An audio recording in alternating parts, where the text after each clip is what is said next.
YouTube. Did I nail that, Ricky? You killed it. You You can absolutely find it killed later on YouTube if you miss it. Yes, and if you Or but- on .com if you want to watch the full thing. or on .com. So just remember. I like YouTube because then you can see the numbers. They keep track of it. And the comments are so funny. Are they? They're Simply so a much bad. more Not- effective platform than NFL.com. So Let's they're all Sorry, they'll be they're like both great. they'll be like Cam Newton died. Cam Newton died. And then people will be like, "What? Are you serious?" There's like little trolls. It's so great. To be clear, this is a news program. Cam Newton is doing great. He's Yeah. back at practice. Well, he's not doing great, healthy. but he's certainly alive. healthy. Not dead. He's His not career, passed. perhaps. No, that's even too strong. But it is at a time of transition. Cam Newton at the crossroads. Breaking news. What is there? Real breaking news? Cam Newton is alive. Good to know. Don't say that this isn't a news show, first and foremost. Or a news show that will generate its own news. There was nothing new there at all, just fibs and corrected fibs. So, yes, a reminder that next week, if you want to watch us live, you could do so. Or you could even do the move. No, you can't do that. See, now I'm getting wrapped. It's all getting wrapped up. We and can do it twisted in Sunday my head. night. You can do it Sunday night. It starts right after Sunday Night Football ends. Right. Our recap show. But I had the idea of you could stream it on YouTube, give us the numbers, and then listen.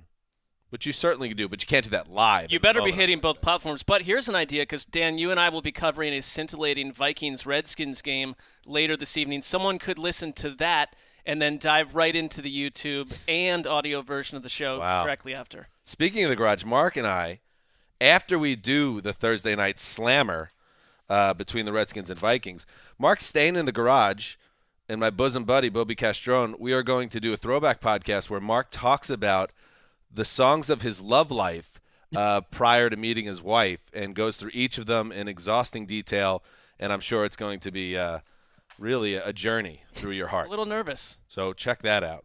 That will be up tomorrow. Shameless plug. All right, now Sounds exhausting. I can't wait. I saw a list of the songs. Emotional. It is. Oh, what a journey it will be. It's like going back through your personal attic for a while. I'm a little concerned. I have not That's a really very thought this Sessler- out. So. That's a Sessler move. He likes going through the old pictures and things like that. Well, Greg, I actually existed before age 35, so there are pictures, videos, and thoughts to Nothing's Wonder. better than Camp Jewel. When Mark has a couple lines and the Instagram gets fired up and you start seeing about the camp from '92, that's my favorite. I'm Sessler. giving at least 6 or 7 people what they're asking for. And we're going to get to the games, all of the week 8 games coming up, and we're going to talk about 14 of them today, and of course do it draft style. But one other note, I want to say thank you to everyone on the subreddit. I did an AMA yesterday and got hundreds and hundreds of questions, and that subreddit is up to over 12,000 people now. So if you're a fan of the show and you want a place to meet and talk about the show, go to the Around the NFL on Reddit. But you did a good job with that. I filed a question that you actually even responded to. I did. It was something about you being hot or something. I couldn't. No. It was just like, how do you get more time with Mark alone on the show? Like, if you're a listener, one-on-one time. And I highly Under an suggest alias. Greeby, who does an amazing job, cultivating that site. Gentlemen, I invite you to interface with the fans yourselves at some point. I think 3 It of the was 4 fun. of us have done an AMA. I've done several of them. No, okay, well, F me. All right. Well, no, I mean, you are one of the 3. Greg has yet to dip into those waters. I would do a Reddit. It's a little too intimate. I Sure. would do a Reddit. Yeah, that's what I would do a Reddit. Then I'll do a tweet. Ricky. I thought you were asking to post on our own message boards. That feels like a little desperate or something. But I like doing an AMA. Ricky, our former producer, La Cid, who I miss her every day. She's just awesome. But that's not the point. Point is, she once did an AMA. You're so lucky this is live. On the Around the NFL subreddit, and you should do one too. I feel like that would be. That's right up your alley. They'd That would flock be to you. fun. Yeah. No way. Oh, They'd be like, "Why do you stink at producing?" And I'd be like, "No. No, you It's would a very love it. small subset You would love of it. complainers. All right, here we go. Let's get into Why it. don't you have Sid do it?" Again, Dan. You knew it was Bring going her there. back. All right, doing it draft style. And Wes, I double checked. I wanted to make sure Wes doesn't get banged on the order, that he gets the correct number of picks. And as I look at it, I should be second this week. You are second this week, but picking Which first. probably means last as well for some reason. No. You know, No, that's not true. Picking first is Greg Rosenthal. Rosie, as some call you, but I never have. You get it going. In college, that's all people knew me as. I dated a girl who thought my real name was Rosie after Oh, like 2 yeah. weeks. I was like, How does she not know that's a nickname? Yeah, that's, you know. Was she wasn't all there. she thought your name was Rosie Rosenthal. Right, or Greg the whole Rosie? thing, I mean, what's- it was troubling. Like Rosie as it Greer? would be if I didn't get this game. So I'm thrilled that I have the number 1 pick to take Browns, Patriots, Tony Romo, Thank you. 425, and it's all fine because there's only 3 left. Oh, and by the way, that is also the road to victory presented by the United What do States you know? Marine Corps.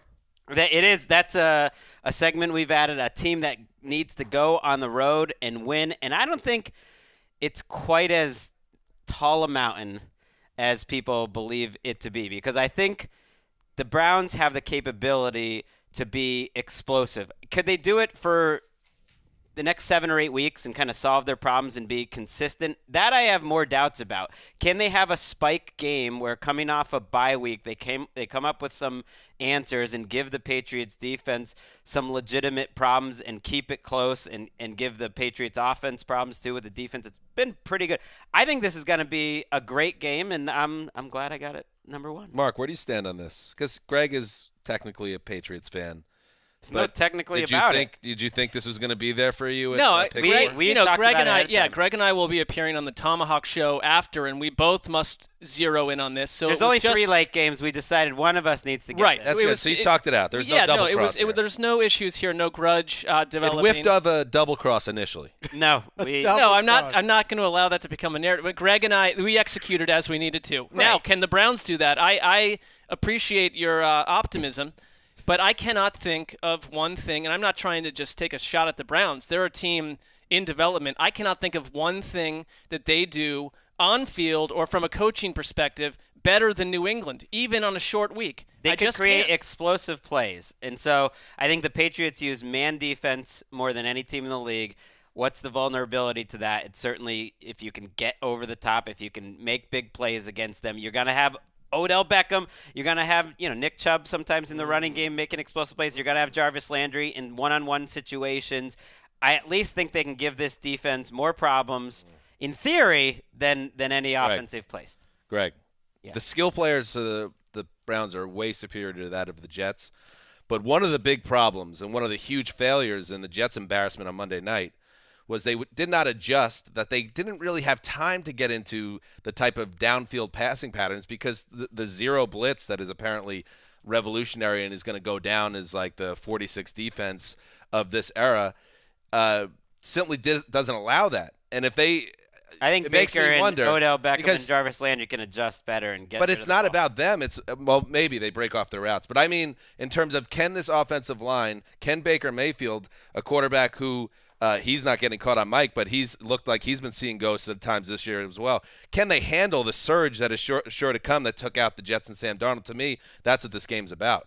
It is, and this is by far the most talented offense the Patriots have faced. As Greg said, they have faced some bottom barrel, some dregs, and now you got real talent. That doesn't mean that Jarvis Landry's walk-back guarantee is going to work. He said we're going to go to New England and we're Don't going to do that. win. It's going to be that simple. We're going to win. Don't do that. Walked it back a little bit and said, mostly it was just we're going there with the purpose of winning. That's quite a walk. It's back. weird Thank that you you're for walking thank back. you for clarifying that. Mike. That's the road to victory. I mean, why not say you're gonna win? But I think to, go ahead. But to me, the best chance for the Browns to win is with their defense Yes. pushing Tom Brady off his spot, making him move his feet, because as Dan has pointed out, as Mark has pointed out, he's not moving quite as well as he did 2 or 3 years ago. Still throwing well. I think just he's not playing moving. great considering the situation around him. Josh Gordon was placed on injured reserve this week. This game has a whole lot of Brown subplots with Jamie Collins and Jason McCourty playing extremely well. McCourty's ranked number 2 by PFF and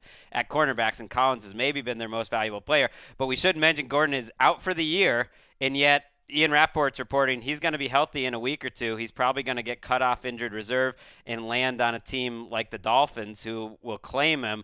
And Ian hinted he hasn't been able to keep well conditioned.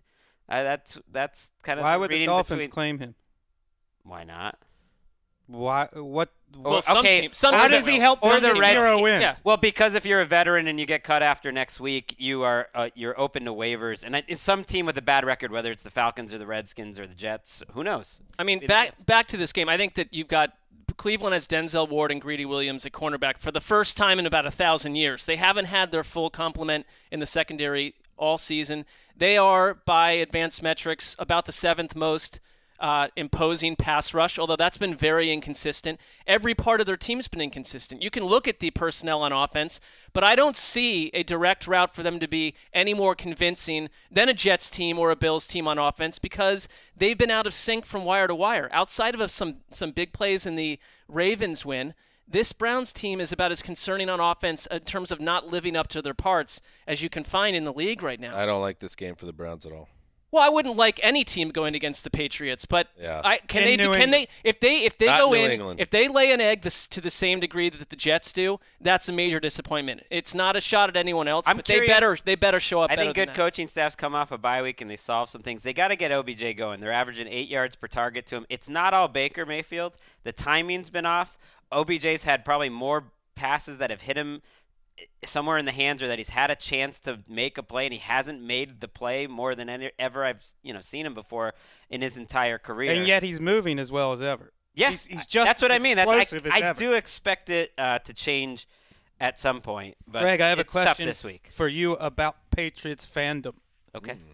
Do Patriots fans trust a team that has hit its stride so early in the season? I don't think they've hit their stride. It's the worst offense that they've had in 15 years. Right, So I but think it's- that's how I look at it. But it's a defense that is historically great and can't be expected I don't to keep trust that it up. because this part of the year as a Patriots fan you realize only has so much meaning, and they're going to go down defensively in terms of stats because they're going to play better teams, but they have the components that you do trust. And What is New It's England's- nice. This reminds me of 2001, 2003. I mean, those teams were not great offensively either. It is great to see Belichick feeling himself as if he hadn't accomplished enough. I feel like this season, coming off that Super Bowl with his son as one of the key figures, and Gerard, like his favorite player, Gerard Mayo, and his son and him are calling the defense the best defense they've had in over 15 years. I think What a he's story. loving it. How heartwarming. By the way, it does smell of more loophole bonanza theater. You're allowed to put a guy in IR when he's healthy? He's not healthy. But he says he was surprised to hear this, and he's going to be able to sign with the team and play as soon as. Well, because you can Goes shut on them. waivers? You're Yes. losing the guy. Teams In do that theory, all the time. right? In theory, it's more of a cost to the team because you'd be losing a healthy Josh Gordon. They They work- sound done with Josh. No, Gordon. they worked right, him so out. why IR? Well, because he has he been bonus all taking- the time. They've just deemed him not important enough to Right. keep that His spot. taking up a roster His spot. quote Sure, unquote there's people something that say helps he's like a week or two away. He had 2 bone bruises on his knee, which happened earlier in the season. They worked him out. He wanted to play. They there's some whispers his weight was up significantly. So, Who knows? Dan, if you are, say, player number 45 to 53 on the roster and you get injured, even if it's a 1-week injury, you'll often end up on IR just Gone. because they don't have the roster space for you. I'm sorry, it's fishy. And that was the road to victory presented Oh, yeah, it by was. the United States Marine Corps. Tough road. Did we find a road there? Which- I don't know. I felt like we went right into the brush. I don't know who the Or off a Marines cliff. are in that situation, the Browns or the Patriots. For the sake of our country, hope it's the New England Patriots. All right, Wes, you were up with the number 2 pick in our draft. The number 2 pick, and I'm going to workshop a couple of game titles here for you. A fork in the road game, Nice. a sink or swim game. Both of these apply to Kyle Allen and the Panthers quarterback situation. He's starting. Cam is just about getting healthy, and you're going up against the best defensive line in football on the road in San Francisco, and I just have a feeling that Kyle Allen's going to lose his job because the 49ers defense is so good, so dominant, to the extent that I'm locking up the 49ers. I had that in mind. I thought about that. That's nice. Like that lock. Because you need Kyle Allen to give you a plus performance to win this game, right? And that's not- asking a lot against this defense on the road. You're not just going to be able to turn and hand it to Christian McCaffrey 35 times against this defense. You're going to have to make some plays in the passing game. And when Kyle Allen drops back over and over again, he doesn't always deal with pressure well, as we've seen by all the fumbles. I think we saw it last year in the regular season finale. He's not the best against pressure. No, I was thinking of locking this up too, because I'm not going to pick against the 49ers until they play either a great veteran quarterback or a really good offensive line. Carolina has neither. I would say if Carolina has a weakness this year, it's been communication along that offensive line, teams sending blitzes and different packages where they don't know who to pick up. And then you got to play Nick Bosa and DeForest Buckner.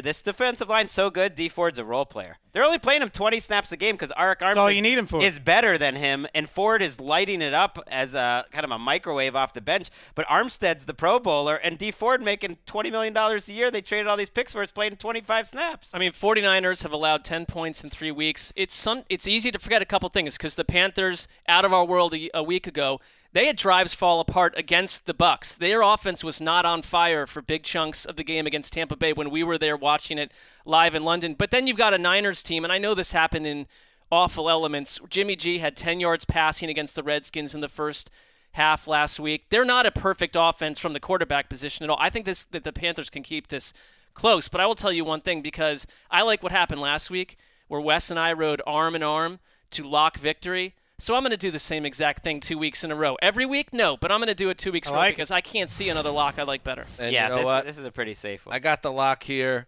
I was leaning hard one way, and now, you know what? Join us. Feeling good about this, and I want to get in on the party. Join us. So let's lock it All up right. a third time. Wow. Across This the has board, to Greg? be. This has to be a lock with the That feels least amount like of what's the- dissension and prodding Yeah, that we've ever no, had. I was. Three of us I on had. the same. I came into the show figuring it was this one or another one, and I figured if Wes was taking it, that I wasn't going to bother because it's like, what? Then what's at stake, really? Well, there was another one I on my agree. list too. Well, I agree. But the other one feels like a gimme if the starting quarterback isn't playing. So Oh, you got a little anti-Falcons It is action a- going no, there. I've got a potential- little anti-Matt Moore action going on. There is potential for a unique way for us to all bond in the middle of a long season here. Just throwing that out there. Yeah. Come along for the ride. Greg. Sure, let's All do right. it. All right. A four-way lock on the Niners. That's an Erica for you in terms of having to keep track of 4 different nonsensical locks throughout She a doesn't long keep show. track. You're done. Yeah, but I was told that we're not, paying that off. Oh. Greg, can you look in the mirror on this That's one? not true. We paid off on Thursday. Yeah. And by the You way, let me say the standings here. I think because the haven't Panthers, done that yet. for what it's worth, might be that they played the Steelers in Week 3. If there's a route for them to win, it's that the passing game for the 49ers has been a little inconsistent, and that this defense, especially the pass defense, is capable of making other quarterbacks look bad. That is their path, and they have a very creative running game. It's 2 of the most creative running games. One thing about Kyle Shanahan that I've really liked is that even when Jimmy G's not on, he's running the ball every time. I mean, he's just going to keep running over and over again because he knows it complements his defense. Post ACL, he looks pretty darn athletic. Just so everyone knows, through Week 7, Sessler and Rosenthal at 4-3. The old Zeuser off the canvas 2-5, 2 in a row. And Wes, of course, finally ended that historic slump 1-6. And I feel like a heat check's coming on for Wes, or a real hot streak. Oh, you do. Thank I do. you. I feel it coming. None of us are on fire. All right. Pick 3, the old Zeuser. This one's a good one. I like this one a lot because I have been all season waiting for the Philadelphia Eagles to take off, and they just haven't. They've been, frankly, I think the Browns in the AFC and the Eagles in the NFC, to me, are the 2 most disappointing teams in the league this year. And the Eagles are different than the Browns in that I thought the Eagles were a true Super Bowl contender. I thought the Browns could be a team that gets a lot better and goes to the playoffs.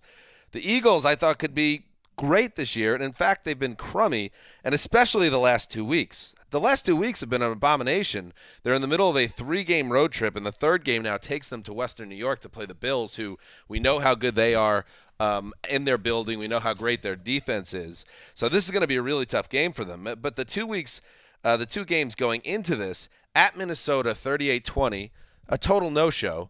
And we know Sunday night was a no-show, 37-10, where they could not have looked any worse. So everything seems to be going in a certain direction, and yet there's still a part of me that thinks the Eagles can pull it together. And I wouldn't call this a must-win game. I wouldn't call this what do we call it? underground game. Essentially a dirt nap buried between 6 and 7 feet under the earth. I still think it's too early to get that wrapped up. They're 3-4 right now. If they fall to 3-5, they're in trouble, but not done. But they need to stop the bleeding here. And here come the Bills. So I'm kind of with Greg on the Bills that I respect them, love their defense, love how they play in their building, although their only loss was at home against the Pats, but they're the only Also team barely beat the Bengals and Dolphins at home, or at least trailed in the fourth quarter to both those teams. Feels like a long time ago, noting. but yeah. But they're the only team that gave the Patriots a game. So I want to see something from Josh Allen in this game, but I really do feel like the Eagles have a circle the wagons game against the Bills. Do they have a quarterback they want to circle the wagons around? I don't know. This reminds me of last year when that big article came out with all of these offensive players in the Eagles questioning the quarterback, and he's coming off his worst game of the year. Yes. Before that game, I think most people would say he's been a top 5 quarterback this year, and yet Aguilar and Mac Hollins have been two of the worst receivers in the NFL, according to Pro Football Focus and the game film. Alshon Jeffrey and Zach Ertz are underperforming relative to last year. Neither one seems very happy. Lane Johnson's calling people out. Jeffrey's the subject of a snitch report by a Philly reporter who said he was the source for Josina Anderson complaining about Carson Wentz. I love that story. These veterans just don't seem to warm up to him.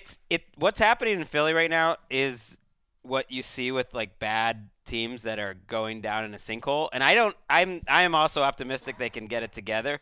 But here's another thing they did the last couple weeks. They've released a player that they started on Sunday the following Monday, 2 weeks in a row. That is something that like bad teams are kind of do to send a message. Zach Brown, and then last week it was Orlando Scandrick. If you're going to start him and play him 70 snaps in the game, and you're benching your second-round pick from a couple years ago, he wasn't even a healthy scratch. He was active, and you wouldn't even let Sidney Jones off the bench because of another punitive benching, and then you cut him the next day. Something's weird there. I don't know. Something is weird. They're trying to clean up the locker room, is what it sounds like.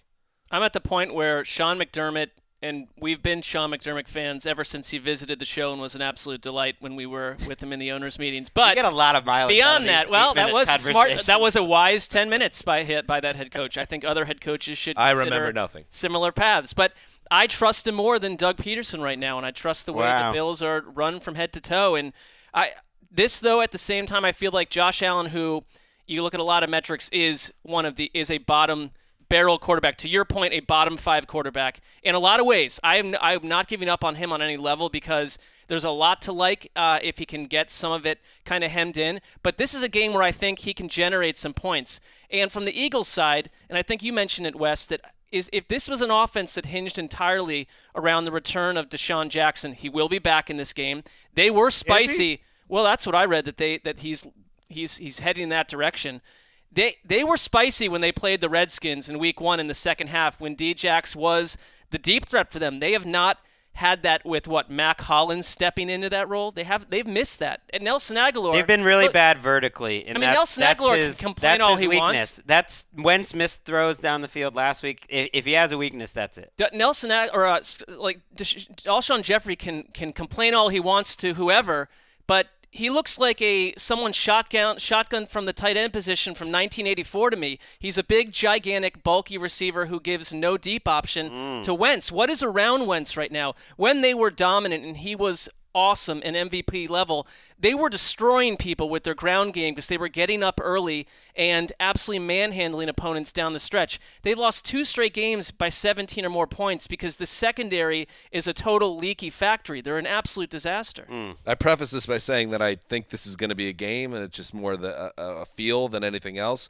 But what do the Eagles do well right now?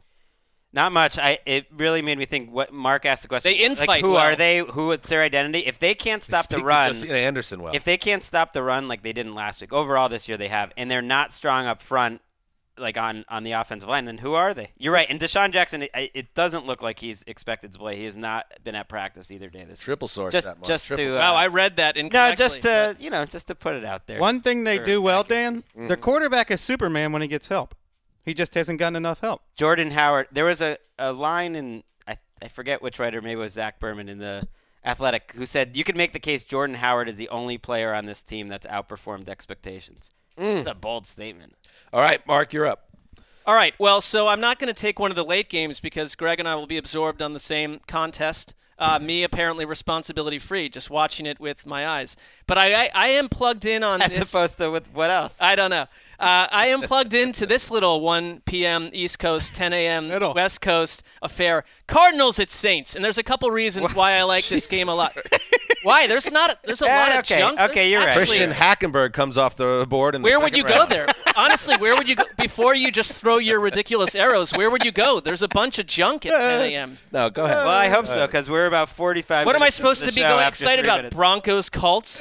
This does. Every one of them All right. has issues. All I'm saying is here's this what I would probably say. feels like a bloodbath. But Let me sell who it to knows? you. Let me sell Go it ahead, to you. Sell it. It may be a bloodbath, but I think you have one of the offenses out of Arizona that is improving week to week. They're fun to watch. Kyler Murray is living up to the promise, and watching them against the Giants against another team that had no idea how to deal with what Arizona was throwing at them. They could not stop the ground game. I think Arizona is finding a way, because of the way that they separate and spread out on offense, to have a dangerous run attack. You can't even call that like part of their passing attack because there's no one around half of these guys that take the ball, especially when they're catching in space. I want to see how the Saints handle it. I think the Saints defense went into Chicago and put the Bears on such heavy blast that Chicago goes and loses this week. Their season may essentially be over because the Saints, and I mentioned this last week after week, they go in and whoever they deal with, they expose them and create a ton of issues for that team the next week with the media, with everyone answering. They're that dominant of a defense. Now, the Cardinals have a little bit less at stake, but Sean Who knows? Payton They're 3-3-1. versus Cliff Kingsbury. Just that I don't think if the Cardinals went 3-4-1, Arizona's going to be set on fire from like border to border. I think they realize the Bears fans thought the team's racing right into the Super Bowl, making that game From a Scottsdale total to Glendale. embarrassment. So This game is more intriguing than it looks on paper to some. I'm into it. What else do I need to do than be into it? I can see why you'd be into it. It's a nice litmus test game for the Cardinals, who are beating up on some bad teams. But bad teams. Greg Olson, basically his analysis last week was this team is really hard to defend because you know what they're going to do. You just have no idea when they're going to do it with all the fakes, the pre-snap motion, the jet sweeps. You just don't know what the alignment's going to lead to once the ball is snapped. And you see a lot of open spaces in the running game and even in the passing game. The Cardinals you're talking about. Yes. Yep. It's a test for the Saints, but, I mean, I would calm down about it. You know, this is still a Cardinals offense. It's Calm down about your pick, Mark. I mean, I think it'd be a fun game. I mean, we haven't mentioned that Drew Brees is likely to return. That is a huge development. It's part of my least favorite trend that I've been seeing growing on Twitter, which is Twitter takes that players should stay on the bench through their bye week. This is a common thing. They're like, I don't think they should push it. I mean, he should be sitting during the bye week. Like a ton of people have said that about a lot of different injuries this year. It's like you have absolutely no medical information whatsoever. What do you know that? But it's also you got it. You got to stay. Yeah. Why don't you There's play a it counter, safe? Greg. And you should sit through the bye week. You don't know anything about any of their medical information. Yeah, Hold but on. What are there's you a talking very about? Come on. easy. There's an extremely easy counter to you on the high horse right now. Right. That if he has an injury that was enough to cost him 4 weeks, and you're playing a bad team, and you have a chance to have that's- 2 more weeks of rest. That If your voice was if the goal is to win the Super Bowl and you have an opportunity to get that extra rest to perhaps not rush back, because guys rush back from injuries all the time and re-aggravate them because they came back a week too soon. For instance, I don't think it's ridiculous. Alvin Kamara that's a good point. had that. And I wonder are you if- supposed to just stay silent and never have any I wonder opinion on if this the stuff? medical professionals with all the information considered that angle. You know, it's Drew Brees. If he's healthy, he's playing. Like if you were ready to do a show, you're doing the show. They consider all of that. Of course, they're not going to put him out there unless he can play. Well, hold on. So I'm with Greg. Like, injuries are just not something I feel like I need to have an opinion on. Right, exactly. That's my main fine, thing. Is but injuries but are something. Why no one- must? But it's you taking fans and treating them as It's if not they're fans. peasants, like No, it's- wandering it's around media. in carts It's down media. in the village. It has nothing to do with fans. It's media. Greg, a little too highfalutin. I'm with Greg on There this are one. certain things when it's a hamstring that's nagged a player over I'm and talking over. I would look at that a little specifically differently. about media and people covering the league, mostly that have opinion shows and are on Twitter. that you come out with hot takes about medical stuff. That's all. I mean, you shouldn't be like screaming Right. at Stephen A. Smith about it. I get that. I mean, in general, that culture I see that is a toxic. ton on Twitter. That it's crazy to play him against the Cardinals. What do But you it's know? not. You don't It's know not anything. a foolish. You could have a measured take on it, Not even without being in the medically- doctor's room. Yes, you could I think say- it's probably smart to have no medical takes. So, but you're I sharing agree a with medical you. take yourself. To have none. You think you're not having This is a medical take. That's true. So This is- I'm how is trusting this in the- not a You medical are take? suggesting that your concept of medical knowledge supersedes all of ours because No. you're in the I I'm know saying enough it to be doesn't- chilled out mode. I don't know anything is my point, that none of us know anything. It's like people operate as if there's a level beyond 100%. Right. If the doctors say you're 100%, what more do you need? Well, who said that we know that he's 100%? I don't know. See, We don't there know we are anything, again. so why You- even have an... You're assuming because he's cleared that they believe he's 100%. We don't know that. he's- But he may say, because I'm Drew Brees, No, I get and I it. am the king of F Mountain over there, that I'm playing even if I don't feel all the way back. And What's they'll F say, Mountain? well, and it's like, oh, well, we pay you $23 million a year, so we probably want return on our investment. But maybe it's better to give it a little bit of My little bit more thing is we're space. just operating at a deficit of information, which is true of Oh, yes, almost we are. everything that we do. Right, like, that extends beyond medical. I think feel it goes like both ways, is all I'm right. It takes like 6-7 years, I think, of covering football to learn that you don't almost know anything about how the game works. And a lot of people, I think never even get there. Then I would They're ask you still this: operating. Why would So, but you? I'm just saying the medical. Why would part you of it- offer an opinion on anything beyond medical? Why offer Right, an I'm opinion saying on anything? you get to that point, you try to be measured and you try to learn. You guys, I'm just saying. thumbs up for Drew Brees. Let's. Yeah, there he goes. well done. All right, Mark, it is time. It's time to snake, Ricky. Did you do your homework? Oh my God! What? An angry snake. You're stupid. All right, Mark. Game number 2.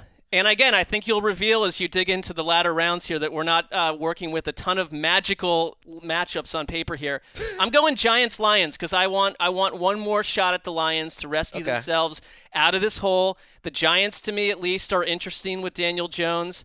I thought that there's something that Daniel Jones does, 1 or 2 or 3 things every game that make me like him more. And whether it's doing something that Eli Manning or fill in the blank, aging Stone Age pony veteran quarterback could not do, which is escapability when it gets into trouble sometimes. He's still making killer mistakes. I thought there was a strip sack on him last week against the Cardinals, and they put a ton of pressure on him. That was totally inexcusable. That like another quarterback with better field vision would not have allowed that to happen to him. So the Giants are a team that the Lions better take advantage of. It sounds like Sterling Win a game, Shepard Lions. will not be in this game. Greg, I'll confirm that with you on the medical front. I'm not sure. That's He's just not expected that's to just play. what I'm Not hearing at expected. this point. But Who are you to say that? I am not going to. I'm not going to say it. But the Lions are banged up. No Kerryon Johnson. Their offense to me is just simply not the same without him. But this is a game you got to take care of at home. Oh, win a ball game. You have to. Detroit Lions. I don't know what you're selling to anyone. I thought it was interesting that the Matt Patricia did a very Belichick-ish thing where he traded away Quandre Diggs, which irritated the Lions locker room, including Darius Slay, who spoke about it to no end. And that if you're going to do Belichickian things, you're going to, the Patriots just went and picked up Justin Bethel. That made everyone happy because he's a Hall of Fame special teamer. But if you're the Lions, you're cutting the other way, and you annoyed your secondary, you annoyed your defense. I wonder why Second- that move was made. Second year in a row, they've kind of thrown up a white flag at the trade deadline. Golden Tate last year. Yeah. When Well, this isn't a white flag. They like a younger player, and he was, probably one of the worst starters in the league at his position. I'm just saying from a locker room Right? You angle. gave him away for nothing. You're gonna- I didn't now know you've that he's one reached of the the- worst in the league. Now you've reached your we've signed Marcus Gilchrist off the street section of the season, which never works well for any defense out there. So it is a bit of a white flag. I wonder if Matt Patricia and Bill Belichick share info. Like, did they call each other and talk about the Giants? The Patriots just played the Giants. They're like best friends. I know seen they them at the just played the owners' Giants. meetings, The yeah. Lions played 3 weeks ago. Like, does that happen? I'm just curious about that. There's a lavish It should. owners meeting party every year that takes place at a luxury hotel that we are and all media are allowed to attend, and it's kind of from a people watching perspective the best party of the year to be involved with, because it's the party where all the head coaches are there, all the GMs are there, owners milling around. And I think it was not this past Mike year. Tirico and friends. looking at, Tarico's all there. these guys. Everybody's Yeah. there. And you'll see people getting drunk. You'll see coaches stumbling. It's fun times, okay? And you don't share that info, who you see stumbling, but you laugh about it privately. Now, that's sometimes not my point. they've laughed at us, I think, at times too. I'm sure they have. Matt Patricia and Bill Belichick with their significant others, the great Linda. Not Belichick. What's it, Linda Holiday? Linda Holiday. Not It's Ricky Holiday. always a holiday with Linda, Not Rick Holiday. per some. And Matt Patricia's wife, I believe, sitting together, having a drink, laughing. There's no bitter situation between those two men. Just wanted to talk about that a little bit. This should be. Yeah, they should be a better Giants offense. I mean, they had one Going against a bad defense. They had one good game with Daniel Jones, and they've had 4 terrible games. They're averaging 12 points a game on offense over 4 weeks. I think I would guess that's the worst in the NFL. I didn't check it, but 12 points a game is hard to do. Their defense and special teams are almost outscoring Daniel Jones over the last 4 weeks. You have Evan Ingram back. You have Saquon Barkley back. You should be able to move the ball on this Lions team. It should be a good, high-scoring game. This Lions team is going to have to win shootouts. I think they're kind of built for it, but it's tougher without. I mean, Matt Patricia, the guy has a ring as a defensive coordinator, and of course we know Belichick's the mastermind there, but this team is 31st in total defense, 28th against the run, 30th against the pass. Saquon Barkley, for what it's worth, is practicing in full this week, and he looks fine. He did slightly aggravate the ankle, we're told, in the loss to the Cardinals, but there's also a chance that this could be that 200 total He yard had a couple Barkley great game. plays too. But I mean, we've been very nice west of the Lions. Well, But those days are over. I mean, we have been patient with the Lions. We've been kind. But if you do not win at home against a Giants team that's going in the wrong direction, you're in trouble. You guys are Sunday night. You guys are a lot more interested in the Lions at this point than I am. They had their few weeks where they're interesting. They're done. They have a bad defense. They're 21 in DVOA.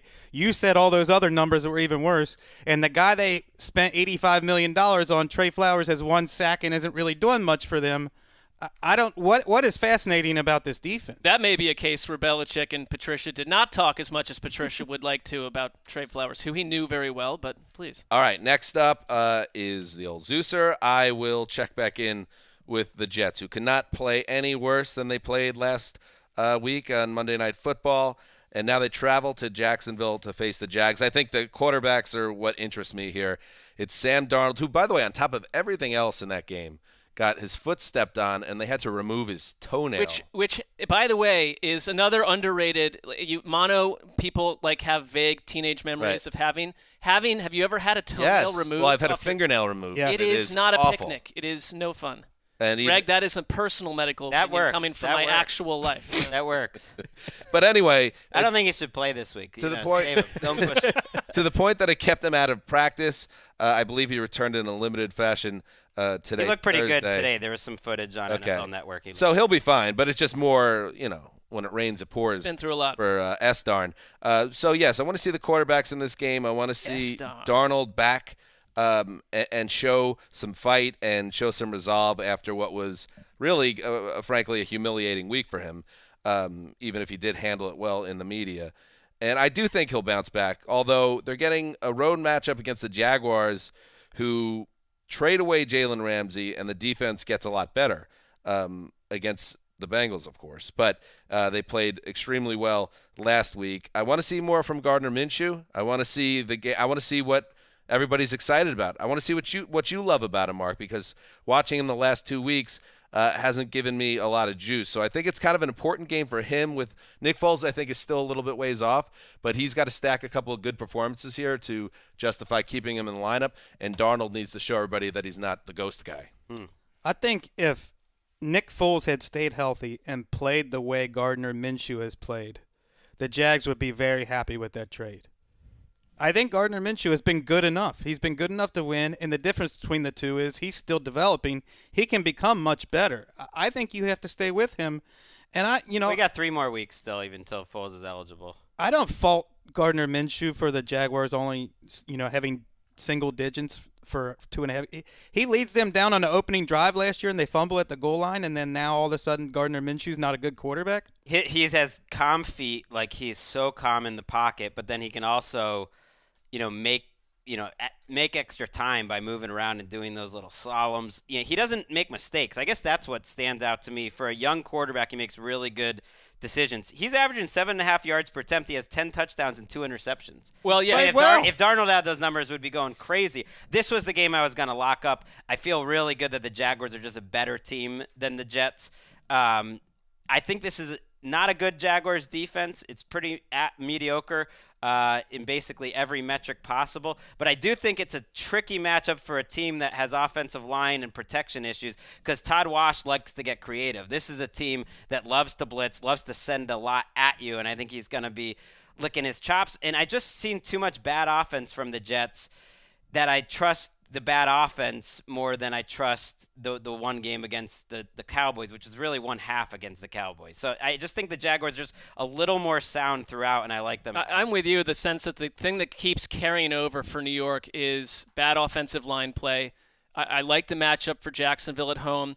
And, I would, when it comes to Adam Gase, and I know that, number one, you went and you got Le'Veon Bell, and Le'Veon Bell has been in a terrible situation as a running back with the quarterback chaos they've had. So I'm not asking for big numbers, but I do question, if you go back and look at Miami's running backs under Adam Gase and the Adam Gase experience in general, is this the coach that knows how to maximize Le'Veon Bell? He hasn't topped 70 yards on the ground or 60 in the air all year. And you have one of the league's, in theory, top weapons, and you have Darnold back.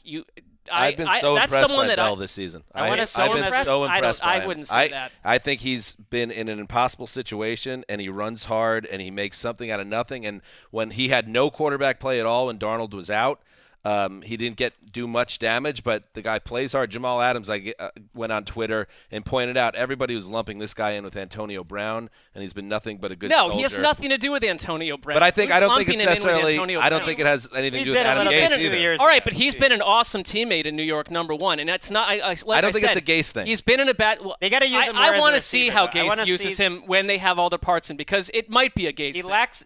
Bell is one of the most talented running backs ever, and you can see that, and he's running hard. I think he lacks a little bit of the explosion that he used to. I mean, you have that many runs, you have that many plays that you get to the second level. You would expect that he would have something longer than a 13-yard run before last week. Now, I think it's coming along. He's gotten a little better each week. But I, like Mark's saying, I want to see them use him as a receiver because he's one of the best receiving backs that I've ever seen. He has 10 yards through the air in the last two games. I'm just saying it's for an offense especially that is dealing with a ton of pocket pressure, your quarterback's under duress, throwing to your running back is something we're seeing every other coach in the league do. And Gase at some point runs out of excuses. Well, have your quarterback back. I'm not arguing with that Gase is a mess. I just think he's not the guy I trust to unleash Bell at this point. Prove me wrong. I also want to point out, Greg, on injury corner, C.J. Mosley was deemed well enough to play on Monday. And on the first drive, he's limping along the plane of the goal line. And now Gase announces on Thursday that they have to do a, quote, deep dive on what's going on with his groin. He's done. I could book it. He's going to be on IR probably before this podcast is over. Dang. So you essentially, and who knows, maybe he's back in 4 weeks. But the season's basically lost. And that was a centerpiece signing of the offseason. Well, they have. He gets hurt in week one, and they have an easy schedule coming up. You were saying even a week ago, things change, even if Greg. they lose the Patriots. Well, but it's just it only counts once in the standings. Some losses count more than that.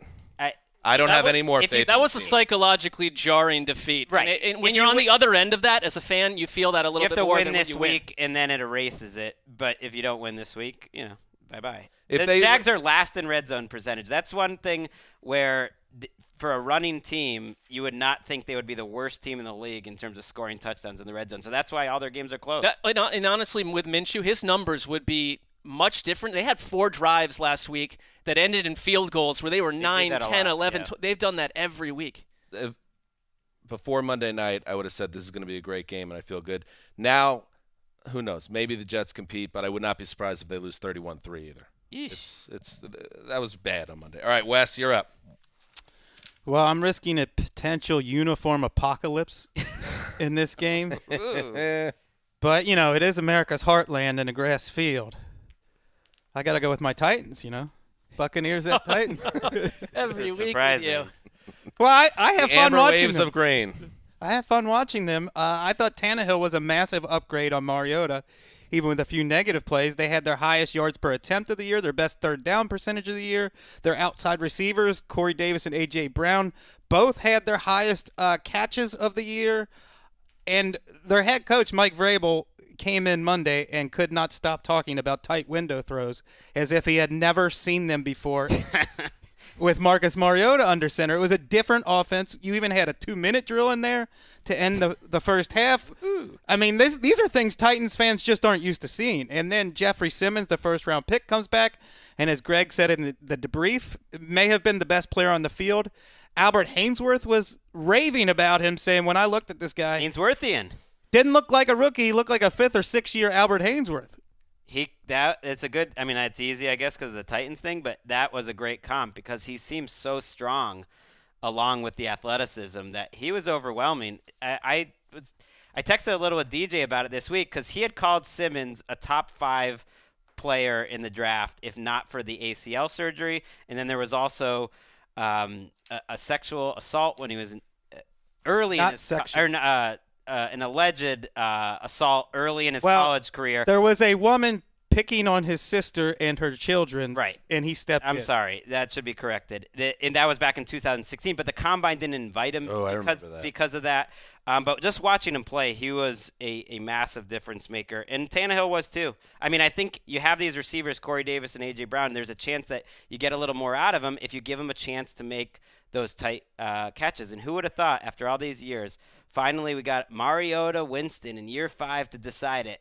And the winner of that debate is Ryan Tannehill. He won the Mariota Winston debate. We do have a lot of evidence on Ryan Tannehill over the course of 6 or 7 years. Yeah, I'm not getting to know that we've been sucked in by that guy before too, right? Okay, allow me to clarify. Yes, go ahead. I don't think he's any kind of long-term answer. He's just making the Titans more watchable, and I'm enjoying it. Let's see what he does against a different defense than the Chargers. In a better situation, I think there's a case that can be a Dalton-like figure, a Dalton scale. We've talked about that before. Median, yeah, where the Tana scale. His career goes like that, which is a little better than I think people think of him as. He's fine. His sitting there at the Dalton scale line was the one guy we could think that maybe is doing, and maybe this year too, is Dalton doesn't really fit as a Dalton scale at this point. But I cannot get out of my own mind watching the Bucs live. We had an assassination on Andy Dalton by Mark straight into my mind. I loved it. 1-2 punch. Well, I think I'm being extremely fair on Andy Dalton at this point. You do? I mean, he back-to-back interceptions. Why do you think you're being fair when he's the same quarterback he's always been? The only thing that's changed is the surrounding Why talent. are we talking about Andy Dalton? We can get into Andy Dalton. I mean, then let's flip over to Jameis Winston, who totally sabotaged his own team a week ago and does it every other week. And, Greg, you pointed out the Saints game where he should have had 5 picks in that game where he didn't. And I wonder, when the Bucs have, they don't have someone to throw in there like a Ryan Tannehill at this point, but the experiment is over. If there's anyone trying to tell me that you're going to travel into next season with Jameis Winston, you got to be kidding me. Feels very unlikely, and this is the wrong team for him to face, I think, because I think the Titans, what they're good at with Dean Pease, they're very Patriots-like. They have the veteran secondary. They can mix up and confuse bad quarterbacks, into making mistakes. That's kind of what they're best at. And then for these games against some of the bad quarterbacks, they can look like one of the best defenses in the league, and maybe this will be that week. This wouldn't have been a bad reminder either. that as Tannehill, way of an upgrade over Mariota, but they needed a Chargers apocalypse to even win at home last week. So they were coming off 4 out of 5 losses before that, so it's hard to trust. We're also up 10 Titans. points late in the fourth. I get quarter. it. I'm just saying that game, they're a middle-of-the-road team. Kinda handed so to they're not a team that blows too many teams out. All right. One little note, Shock Barrett's still sitting at 9 sacks. Keep giggling with your... it's funny? So Giggles. you're actively rooting against I'm not Shaq rooting Barrett against to him have at a all. good season. Again, if we want to actually remember how... But that's what you would want to have happen. If we want to actually remember what happened on the show, it was not Shaq Barrett specific. It was the player that jumps out, but then do 8 sacks early. You said Shaq won't get to 10. I remember, this is when he had 8. There's been 3 games since, and he has 1 sack in those 3 games. I said he's on pace. he is like the archetype of someone that would finish with 9 after that right. early season but explosion. Do you want him to finish with 9? You're texting us about it during the I week. think Of course it you becomes are. one of those things where if it played out where like it would just be another example of shutting you clowns up. Yes, I would enjoy It was one of my Poor favorite. Shaq Barrett's it got was- this guy in California rooting against him to do it's not anything really a for the rest Shaq of the Barrett year. thing, but if it played out that way, which I have no control over, no more than Greg does with people tweeting about medical scenarios at this point in our society, dare they. I'll just roll with it. When have any of us clowns ever shut up? Right. No, that won't be happening. It's but one of my favorite Just a little personal victory. type of text chains, though, because Mark's texted us about it yesterday, I believe. What, for the first time? He was just like, Shaq's still stuck at 9. And It's like the and middle of the day. Wes had the same reaction as Doing me. my He was tape like, work. what are you? And What you does just had a this mean? question mark. No one even knew what he Well, was talking about. doing my homework in the middle of the day. I thought I'd remind you before I forgot to remind you. All right, let's let's move on. Up next is Greg Rosenthal. Ooh, does this mean I have the snake? You sure do, buddy. Ouch. I'm ready for my first pick at least. Maybe I'll use my time allotted to get that second pick ready. That's what they do in the NFL sometimes. I'm going to take the Chargers and the On the Bears. board. This is a weird game, but a strangely meaningful Pass. game for the Bears, certainly, because I think both these teams are hoping that they've hit bottom, and one of them obviously hasn't because they're going to lose on Sunday. And at least the Chargers, for the first time in a long time, have some good injury news. Yeah, they might have lost Mike Pouncey for the season. Yeah, they might have lost Forrest Lamb for the season, his replacement, which kind of slipped under the radar. But they did get Melvin Ingram back at practice this week. Sounds like he'll be back. They did get Russell Okung back. He will be starting this game at left tackle. That's a massive upgrade.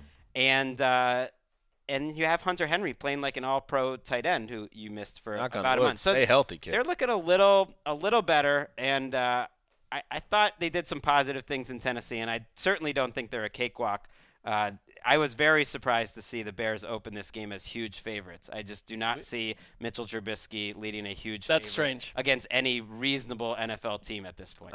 Yeah, it's a Bortles situation there. His mechanics are out of sync. His base is off. His lower body and upper body are disconnected. A lot of backpedaling and throwing off his back foot at the slightest sign of pressure. Like it when Wes goes mechanics in the lab. I love it. Well, I mean, he's just broken, and their defense knew it. By the fourth quarter, you could see their effort level had fallen off, and that's what happens when you have a Bortles type of situation, broken beyond repair. Remember former Bears center Olin Kreutz? Mark? Vaguely. Cycling back through the memory. About, It was like one of on those Olin guys Kreutz. that when the Bears Say had yes, them down Mike. your Oh, yeah. Yes, I do. They're Olin like, at Kreutz. least we had Olin Kreutz. Well, that's what I mean by the Bortles situation. Kreutz was saying this week that, the quarterback obviously is the one player in the building who can lift everyone up, but he's also the one player in the building who can take everyone down with him. Interesting. And that's what's like, how do we know how good Anthony Miller is as a football player? Their number 2 or 3 wide receiver. And look, last week, this was not a Trubisky all on him. They had fumbles by Montgomery, fumbles by Miller. Allen Robinson couldn't get his second toe down inbounds on Trubisky's best throw. It was a offense-wide collapse last week. They're a really bad running game, and their defense is just not as good. So whether it's Hicks or it's Trubisky, it's still really good, but when you go from number 1 to a team that gives up big-time yardage to the Raiders and to Teddy Bridgewater, you're not as good as you were. I mean, the Bears are the last offense that I would make excuses for at this point, but I'm almost at the point with the Saints defense where, okay, let's regroup and see what you do this week. Bears but defense. No, he's saying the Saints what the team. Saints did to the Bears Oh, I offense. see. I think the Bears defense, to Wes's point, that locker room is fractured right now because they need to realize that, they're on the field now for 35-plus minutes a game, and they're gassed by the end. When they lost to the Raiders, that had something to do with the Bears offense just not performing too. Matt Nagy's at the point where he's got to announce in the middle of the week that he's going to call plays. This is about as far removed from this season's experience that Bears fans thought they would get. And I feel bad for the fan base because they haven't a lot of upside moments, but you went into the year with a shaky quarterback and some shaky skill position operations here, and it's playing out. And I wonder if what the Saints did is just a continuation of the model of how to beat Trubisky week after week and where his confidence will be because, this is a guy that only started for one season in college. He doesn't have 60 college/pro starts under his belt to deal with, and he's not growing. He's regressing. We have a segment on the Power Ranking show I do with Matt Money Smith called Humble brag. The Voice of the Chargers talks about what's wrong with the Chargers without getting fired. And he's such a smart guy and he sees everything, and he was breaking down what what made that last sequence of that game such a cluster F near the goal line, because not only was there Chargers failures and Anthony Lynn with brutal play calling, giving the ball back to Melvin Gordon the second time after he nearly fumbled the first time, and then he does fumble, but the officials both on the floor and upstairs and on Park Avenue or wherever they do these reviews, they missed a 10-second runoff within that sequence. They also Austin Eckler scored a touchdown. There was not enough evidence to overturn that initial touchdown. That got a little and that's pure Chargers. And even the Melvin Gordon, the ball comes out of his hand on the first and goal carry. He lands on top of it. You could make the argument that should have been a touchdown. It was just such a mess. But you wonder what happens going forward with Melvin Gordon, who I honestly have reached the point where I have pity for the guy. I feel for him because he comes out in the media this week, and he knows not only is he not getting that big paycheck, but now he's public enemy number one amongst his fan base and fantasy owners. There are repercussions to actions. Yes, there are, but it's also, as a human being, when he comes out to the media and says, one thing I know is I'll never miss another training camp, you sense the guy is in a tough place in his life. He's not in shape, obviously. He doesn't have that explosiveness near the goal line. And Anthony Lynn, who's a former running backs coach, he wants Melvin Gordon to get that game-winning touchdown, but he's got to be smarter, and you just wonder what Gordon's role is going forward at his current state. I mean, one thing we don't know behind the scenes, to add to that list, is the kind of advice he's getting from the people around him, if you're Melvin Gordon, going into this season, where he's probably regretting some of the missteps he took based on agents and counsel saying this is your year to do this. This is something that was important to him before he entered the league. He came into the league saying, I'm going to change the way running backs get paid. And I get that he admitted he wouldn't do it again, but he also affected other people's lives. He affected his teammates' lives. He affected his coaches' lives. He affected the owners' lives by not coming in shape, by not reporting with his teammates. And now he's playing like 2018 Leonard Fournette. Even before that goal line situation, he's not explosive, he's not good, and he's cost himself money instead of earning money. It was a bad decision with a lot of repercussions. That's fair. And the coach bears a lot of fault for it. We see this in baseball too. This is a big part of coaching. You bring a guy up from a rehab assignment and he's not what he once was, don't play him. He's a little loyal to a fault. They pushed it a little hard. And if I'm going to bury Jalen Ramsey, Wes makes a good point that if he comes back, Melvin Gordon comes back, he's got to be Melvin Gordon that they need him to be, and apparently he's not. The worst thing for the Chargers is because we've talked about Melvin Gordon. He's a good trade candidate. Send him to Buffalo. Send him X, Y, and Z. I mean, thanks to his actual play on the field, his stock for a trade could not be lower right now. Whatever they were going to get is less. Greg, it's time to snake. All right. I'm going to go Seahawks-Falcons. Only 2 early games left on the board. Chance to see Russell Wilson. We don't know if Matt Ryan is going to play in this game. He has not practiced Wednesday or Thursday. Maybe. Is it worth noting this or not? Matt Schaub moved the offense and scored a touchdown better than Matt Ryan did all last Well, you did it. You noted it. You put so much stock in garbage time.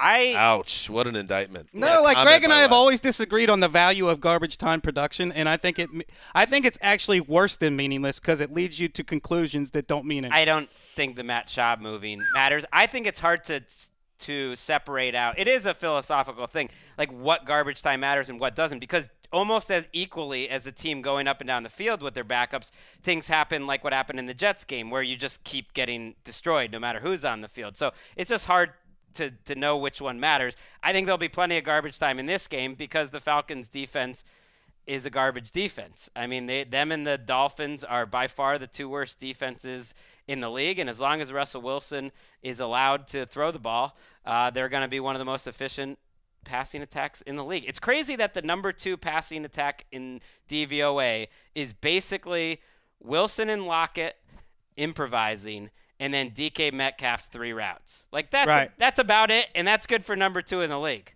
Right, and then the other side of the ball, they don't have a single player on pace for 5 sacks. They miss like a Cliff Averill or a Chris Clemens, one of those speedy guys coming off the edge. And if you can't sack a hobbled Matt Ryan or a Matt Schaub behind this offensive line with no running game, then you're just a terrible pass rushing team. Yeah, Matt Ryan was... that offensive line is such a liability. They got him hurt last week. I mean, he was punished from wire to wire. I would like to see a Seahawks game because, yes, they are fun to watch. they are drama queens because they're going to get down early or keep it too close in some of these games. And then, with magic to lock it, which seems to happen every week, they'll pull up stuff out of a hat and get close at the end. How about a game like this where you're playing an offense that's just an open barn door? Get up early and actually run the Schottenheimer offense the way he'd like to, which is pound people with the run late versus this late nonsense. I'm not sure they're any better than they were a year ago. They've played 7 games. They've lost convincingly twice. They've won convincingly once, and they've won 4 times at the buzzer. I mean, that's the ball's bounced a little better than they were a year ago, but they're just kind of that sort of team. Well, it feels like their passing game is better, but their running game is much worse than it was last year. Carroll's got to recognize it, though. When he said that, when he took criticism for missing the long field goal last week, it was on 4th and 3, a 53-yarder, that his plan was if he didn't go for the field goal, they would have punted it. And he said, because that's who we are. We're a defense and running team. We punt it there. But you're not. Your defense is below average. Your running game is below average in terms of efficiency. Your offense is awesome. I mean, your passing attack's awesome. Lean into that. Your quarterback is an MVP candidate because largely the passing success. I will say that, yes, there's a lot of close games with the Seahawks. There's a reason why the Seahawks win a lot of close games. It's not always a coin flip. It's because Russell Wilson's as good as that as Been anyone doing it for we've a seen. decade. Yep. All right, let's move on. Chris Wessling. You okay with where you're coming up in the draft today? I am. I'm not okay with what's left to pick from. I will take, for the first time all year, the Bengals. On the road against the Rams. Zach Taylor. Wow, you bailed me out, Wes. Sean McVay. In London. Back at Wembley Stadium. London, not in LA. Wembley Stadium. What time? This is a normal time game, 10 a.m. Oh, dodgers bolt there. Little London pop. I like Next that. week we're back at the 6:30 a.m. Damn. Oh, I'd rather have the 6:30. Oh, really? Would you so I get can up pay and watch attention it? to the game. Oh, wow. Good Yeah. for you. Good for you. Yeah. Little 6 a.m. wake-up call. I mean, I'm waking up anyway. It's Sunday. It's a big football day. You got to get up early, ready to face the world. You putting the egg yolks into the glass I and just happened to wake up early on jogging Sunday, through the city? You know? I like it. Go ahead. It's like Christmas morning. You got a whole day of football ahead of you. Just like Christmas morning. You're a lucky man, Wes, in a lot of ways. I don't know what to say about the Bengals. Like, you can't – I think I disagree with Mark, and I don't think you can evaluate Andy Dalton. You just can't evaluate him behind this offensive line with the worst rushing attack we've ever seen, throwing to an injured wide receiver core in a new offense. We know what he is after all these years. I don't think he got worse. I think he's the same quarterback when everything else got worse. I want to look at it. I can understand the Bengals say, let's keep A.J. Green. If you're Zach Taylor especially, you're coming in and you think, okay, if I can just get A.J. Green back, Tyler Boyd, if we get John Ross back at some point, Joe Mixon, Gio Bernard, look at the weapons I suddenly have. I understand a coach saying that. Cordy Glenn returned to practice. Auden Tate making like 3 or 4 great catches every week now. It's right. I do think you can say that it's trending towards the end of an era, though, that they will move on from him because it doesn't seem like it's a great match. And maybe it was just From Green.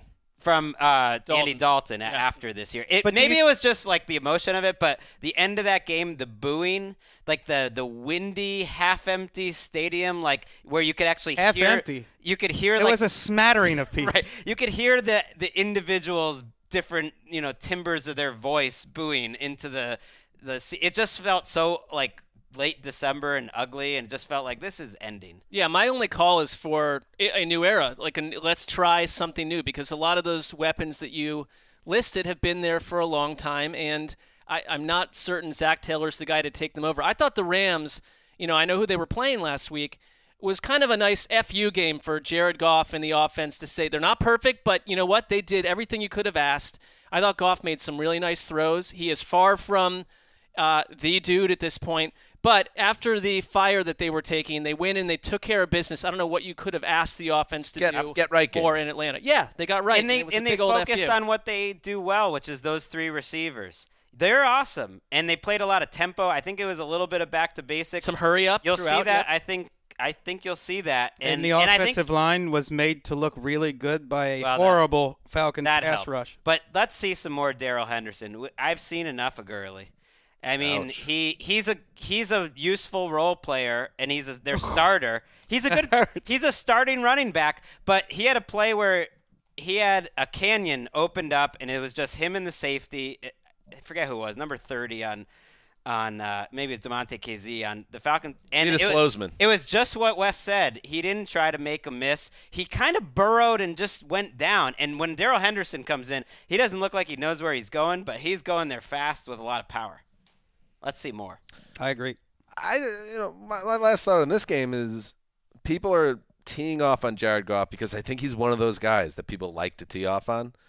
But if your offensive line Banana Republic ads, maybe? Maybe. But if your offensive line goes from an A to a C overnight, and maybe worse, and your superstar running back goes from a super duper star to, what did you call him? A piece? A role player? There's not going to be. All right, I shouldn't say that. The idea. I think you're right. Now, Jared Goff is maybe not a superstar. Maybe people are puffing out their chest. I think that's what I the always brushback knew that is. he wasn't a superstar, but I think a lot of us were under the impression that he was a good quarterback in a great system.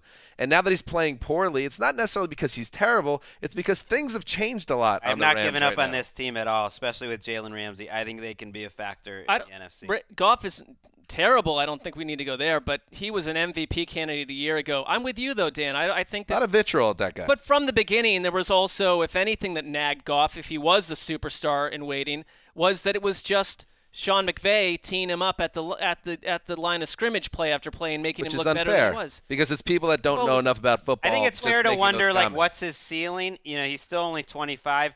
Can he be a consistent top 5 quarterback? I don't know if many people have. Can he there's go some- on the road and win? Right. There's some people that have believed he's had that in him throughout. And I know Top 5 is superstar. Right. No one in this podcast has been like that. Can he Right. be a very functional top 12 type of guy and win a lot of games? Sure. All right, let's close out the draft portion of proceedings here. I kind of get bailed out here. I get a late game. I was worried that Wes was going to go after his Broncos, but I guess they were so bad last time we saw him on Thursday Night Football that Wes. No, the Colts bore me to tears. It took me 6 tries to finish that game. So the Colts, they welcome the Denver Broncos to Lucas Oil Stadium. That's an early game, though. This thought you would take is Raiders, Texans. a late game. Yes. And I believe I wanted to, but then I'd have 3 early games. Do I have this wrong? Because I'm looking at the Week 8 schedule and it says I believe 4:25. you need to be You're, taking. yeah, you're looking that appear. I think they moved the time of the game. Oh, I got The killed on a accurate typo time- here. You need Oakland. No, Oakland at Houston. Read the research manual. There you go. This is great podcasting. But yes, it's a 10 a.m. game. But I'm not crazy. This also has. They moved the time of the game. Okay. And I'll so be someone absorbing made a that mis- game for a you, Dan, typo. don't you worry. Banged All right. by a typo. Well, if I'm getting it at 1 p.m. either way, I'm moving then. I'm sorry, Mark. To Oakland at Houston. Oh. That's fine. I don't, because It's a better game. I whenever I could watch, I've said this before, Deshaun Watson on a Sunday. I'm watching Deshaun Watson on a Sunday, and the Raiders, they're not a great team, but if you watch even the Packers game where they ended up getting a 40 burger dropped on them, if they execute a little bit better in the red zone, I believe there was 3 trips to the red zone that ended with no points. I'm not saying they were ever going to beat the Packers because Aaron Rodgers was simply too great in that game, but that game had a chance to be a lot more competitive.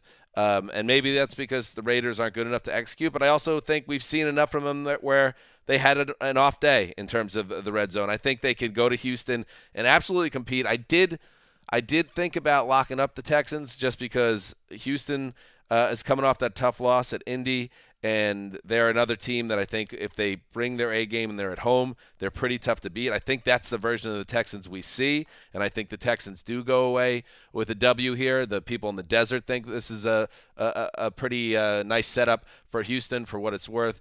So I do like the Texans in this game, but I would not discount this being another one of those close games because Houston seems to like to play those, and the Raiders they're not getting wiped out very often this season. The Texans, that's what they've been doing. All one-score games have been their recipe week after week. I thought the Colts loss was rough and under the radar rough because of just some lost opportunities. The in the grasp call on Deshaun Watson, which that is the way that's called when it never feels very consistent to me. It feels subjective based on who's on the field. That ripped a touchdown away from them that should not have been, I thought. And then they got deep down into the Colts red zone again and were forced to kick a field goal when they should have scored. I mean, little things like that near the goal line hurt the Texans a lot last week. In another world, they win that game. I mean, they were just as talented, I thought, as the Colts were. Their secondary can't cover anyone. J.J. Watt's hitting the quarterback 6 times, and the quarterback has the best game of his life. J.J. Watt's coming. I mean, he is coming on strong. You could hear it in his voice when he talked this week. He basically said he thought it was the best game he's played since he's come back from all those injuries going back 4 years. And I think it looked like it. He's been getting better each week, but the cornerbacks are so bad that the Texans participated in what, as I thought about it, was maybe one of the most disrespectful trades in NFL history. I mean, the Raiders said, hey, Gary and Conley, we're disrespect you so much. We want you to play for the team that we're playing against this week so that we can throw it all over you. We don't want to wait a week. We want to throw on Gary and Conley right now. That is it's pretty bad. I mean, people say, oh, you trade in your division. How about you trade him and play him the next week? Josh Jacobs says you have to practice this week, and their entire offense is based on him. If you read between the lines on the way Romo was announcing last week, if they don't get an early lead and lean on it, they're done as an offense. Well, him and Darren Waller, yep. John Gruden's, feeling himself. He's doing an awesome job. They are 8th in efficiency on offense. Absolutely. With Trevor Davis, Keelan Doss, and Renfro as their top 3 receivers right now. Tyrell Williams should return. Their offensive line's incredible. It might be the very best offensive line in the league now that Gabe Jackson and Trent Brown looks like he's going to be back too. They're dangerous. That's what I thought about locking up the Texans too, but I just think the Raiders play this weird old-school slow style with 3 tight ends and a fullback, but they score, and that leads to a lot of, offensive-led games that are close at the end. I could see that happening Sunday. All right, Mark, close it out for the draft portion of this. All right, well, I will take the much ballyhooed Broncos at Colts game that that's going to go down in the history of our drafts as maybe a missed opportunity for you, Dan. Possibly. You had it. I could live with it. You had it in your wheelhouse and you let it go. How many Stone Pony tweets are we going to get from this game? I'm not going to be tweeting up a storm about Joe Flacco because I think as a nation, right, we came to a conclusion, and you wrapped that up perfectly last Thursday night too. I was the last holdout. There's no more. What more is there to say about some of these guys that are just lodged in these positions, and you can feel the end creeping close. That they've given away at this point Emmanuel Sanders. I think Cortland Sutton every week does something great for the Broncos. Deshaun Hamilton have a bigger role there. Their offense to me is just, you got to wait till next year. You're stuck with this because Drew Lock is not. When you have John Elway coming out and saying, this would be the time to give us Drew Lock. He's not ready. You can tell Vic Fangio was not on the Drew Lock train in general, and so he probably does not want to flip away from Flacco no matter how bad he looked. The Colts to me remind me of a little bit. I look at the Eagles and I say, why can't the coaching staff coach up the parts on offense to look better than they do? I look at the Colts and I feel like there's a lot of middle-range dudes there outside of like a T.Y. Hilton that Frank Reich coaches up every week. They get open. Guys like Zach Pascal, to me, it's week after week. It's not stars, and they outshine the parts on the roster. And the Colts, to me, are going to be there at the end because of the way they're coached. Wes, why was Jake Brisket not getting your pajamas moving? What's up with that? This is an extraordinarily well-coached game. Extraordinarily well-coached team. Jacoby Brissett plays a very boring style of football to me. I can't remember any of the great throws he made. None of them stand out. I think this is the product you get when your best player by far is a guard. It's just not that fun to watch. I like watching them because Frank Reich in the red zone. Frank Reich in the red zone is like a weekly buddy comedy. You don't know what he's going to come out with. He's going to come up with something. Guys are wide open. He comes up with these crazy plays. Banana in the tailpipe. They're one of the best red zone teams. He creates open receivers.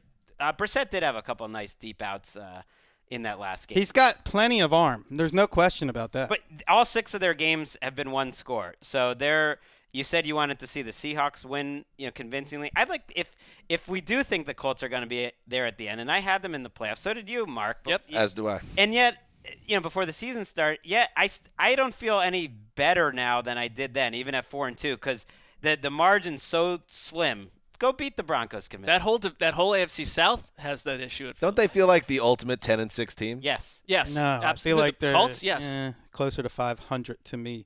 Well, 8-8 and 10-6 in the NFL is a razor-thin margin. Broncos That's true. defense is up to 5th in DVOA now. They're good. They are good, and I would think the Colts were ripe for an upset, but Noah Fant will find a way to blow it. I have never seen a player make as many mistakes in a 2-month That's your span. whipping boy. Noah Fant, I think, is He's a killing fan. he's the Trojan horse sent to get Elway fired. He's like the Trojan Bronco, I think. I don't know. This guy makes several mistakes every single week. If our listeners are curious whether the intensity of Wes's antipathy for Noah Fant goes down at all watching games, no, it goes up. rises. Watching the Broncos with Wes was special. I kept thinking this guy's going to improve. He's a first-round pick. He'll get better. He gets worse every week.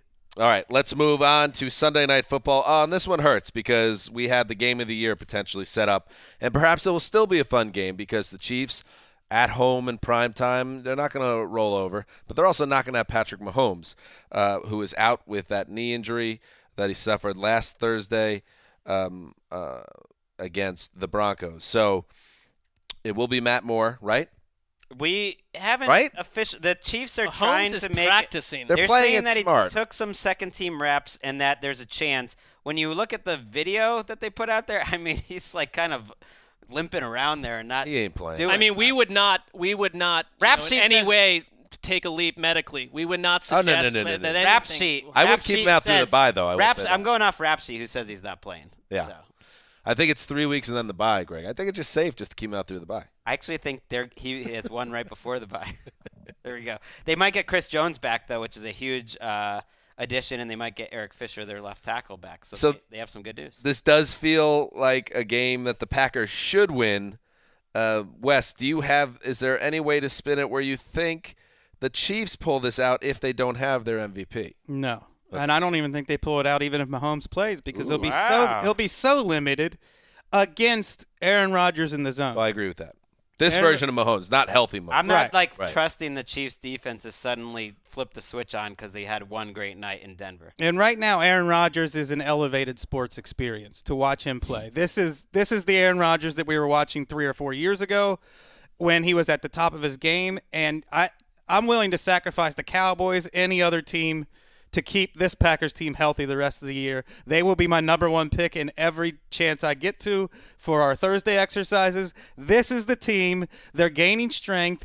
Romo was effusive in the way he described that Rodgers and LaFleur are getting used to each other. They're just now hitting their stride.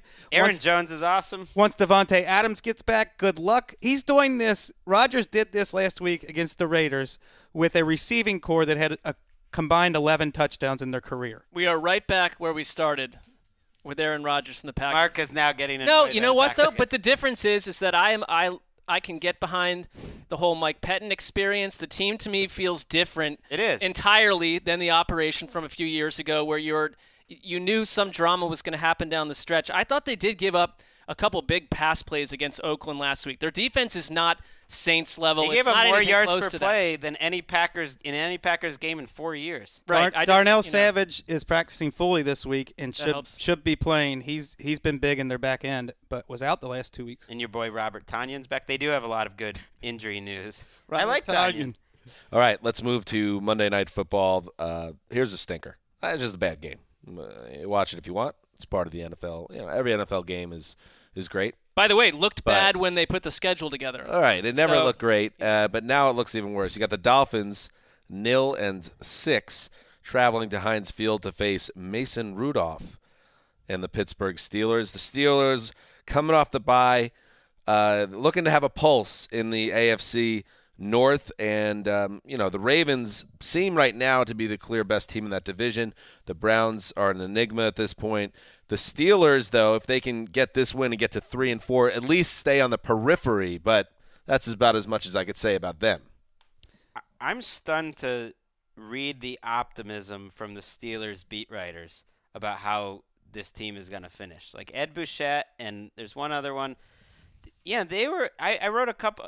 Dave things where Damashek? They really see them as like, well, they're like a 9 win type of 9 or 10 win type of team, and I know James Conner looked better before the bye, but they also lost Stephon Tuitt, who along with T.J. Watt has been their best defensive player, and he's out for the season. We never really thought- hit that one, and that is a huge loss for them. I thought Tuitt was playing as well as any defensive end in the league, and this defense was really hitting its stride. It's a great defense, or it's a very good defense. I think the defense will still dominate this game. It's by far the best unit in this game. Even, you're probably going to have Fitzpatrick on Fitzpatrick crime in this one. TJ Watt's still he's banged up too. I like that. Little Minka versus Ryan. Didn't even think of the Minka The revenge game? Revenge game. I mean, the ultimate revenge for the Dolphins would, although I guess they would hurt their own pick if they win. So that defeats the point. That's I was gonna revenge make. upon themselves. Because in theory, they could make the Steelers record worse, which helps the pick they own. They also have the Steelers pick. Either way, they win. Let me try to sell this game to fans. In August when the Hall of Fame game or a preseason game's on and you miss football so much that you watch it, and it could not mean less and the starters play one series or two or not at all. Well, enjoy every sandwich, as Warren Zevon Warren would say. Zevon once taught us. Way more meaningful. This is a football game that counts, and the Dolphins are playing better, and the Steelers are trying to stay in the playoff race. Here's one. I know you don't think the Dolphins are interesting. Here's the thing, though. Who are you talking to? The He West. said- he You West. can says talk this to is- anybody on that, but Every yeah. week he tries to get us interested in the Dolphins, Okay. who aren't even interested Here's the in thing, themselves. though, and this has happened now. It's been getting closer every week. When they're getting close to a win, it's like Twitter starts buzzing. They're like, "Oh, is this the week they're really gonna do?" Like if they win a game or if they get progress. down to the last 5 minutes, it feels more monumental than if the Bengals do it Greg, for some reason. Twitter has stopped picking on Kirk Cousins for 20 seconds isn't a sell. Because All that's right. all Twitter does is talk about Kirk Cousins all Sunday. I'm going to afternoon. be locked in from wire to wire in this game. I'm not going to take my eyes off it. All right, so there you go. That is the preview of Week 8. Come back later tonight. Check in on your podcast download source of choice. We apologize to Matt Moore. Didn't even get a mention here in his triumphant return. But we ran out of time late in the show. He'll get it when he and Andy Reid exact revenge on the Packers. Me and the Sizzler will talk Redskins at Vikings tonight in the midi pod, and then on Sunday in the flagship show we'll go all over the games, that we just previewed. And one last note, someone from our team here at NFL Media, Andy Kenoff, who's a tape operator and a guy behind the scenes that works on this show and many others. He was in a motorcycle accident recently, and he suffered some serious injuries. He's going to be okay, but he's laid up right now, so we send our best wishes to Andy because